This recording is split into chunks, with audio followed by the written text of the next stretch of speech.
تشتري جيلي إيميجراند الجديدة ولا واحدة من العربيات دي؟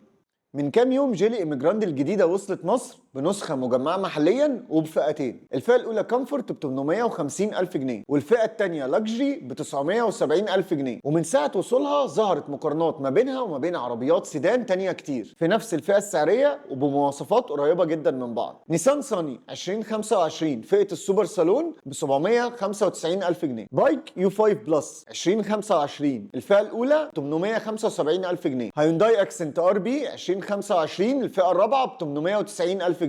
رينو تالينت 2025 الفئة الوحيدة ب 900 ألف جنيه. ام جي 5 2025 الفئة الأولى ب 900 ألف جنيه. هيونداي الانترا اي دي 2025 الفئة الأولى ب 990 ألف جنيه. فلو أنت دلوقتي هتشتري عربية سيدان زيرو بسعر من 850 ل 970 ألف جنيه تقريبا، هتشتري جيلي ايميجراند المجمعة محليا ولا هتشتري واحدة من العربيات اللي قلت لك عليها؟ عايزك تقول لي رأيك في الكومنتات. عربيات يعني كونتاكت كارز.